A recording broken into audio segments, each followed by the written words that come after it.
Hey guys, here for the final week.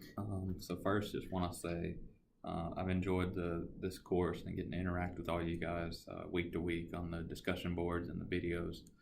So it's been a good time. But getting to this week's video summary, probably my most interesting point was going over the trademarks and the licensing.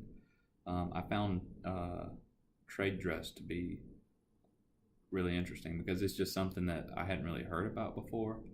And it's kind of interesting because I think generally for trademarks, you obviously the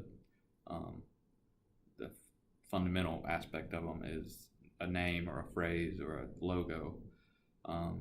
So then when you think about, knockoffs that come along, a lot of times you think about, a t-shirt, and you can kind of put the same design on and just maybe change what the name is, or the font that you might use, something like that, just to kind of change it up where you can technically not be using a design or a logo.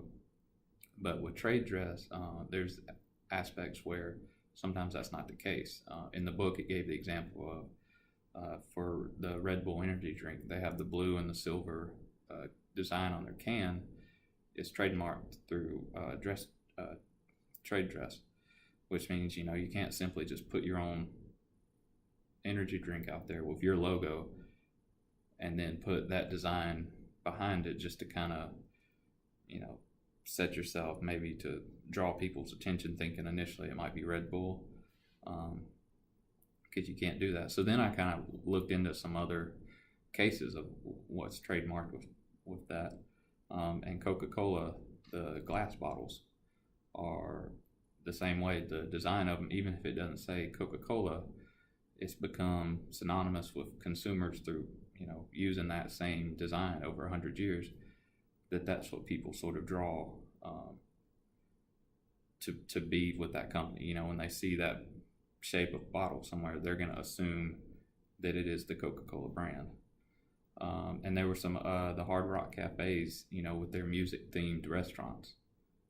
That's under that same category. So it's interesting there where, if you open up another restaurant, you can have your own name, your own atmosphere or whatever, and you can, but if you're not careful, you can maybe infringe upon something that you may not even know is trademarked in some way, if you try to make a rock and roll themed restaurant.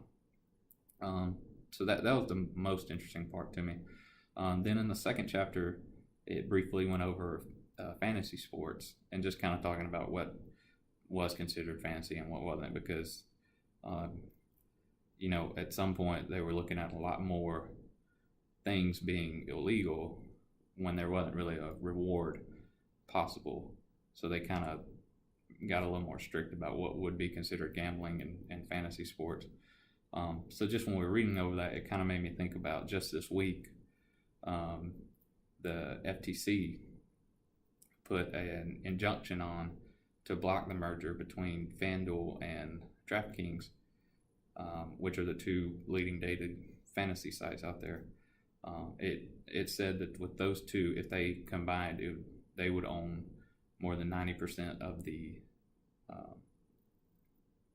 percentage or of the market that participates in daily fantasy sports. So obviously that would be a monopoly in that industry. So it was just kind of cool or interesting to read about that in our section just a few days after seeing that on the news. And then a couple chapters back, we had read about antitrust laws and the Clayton Act and all that. So I thought that was interesting too to be a part of it. But that kind of wraps up my summary. Again, I've enjoyed all of it. It's been really interesting, and I look forward to maybe having some other courses with you guys.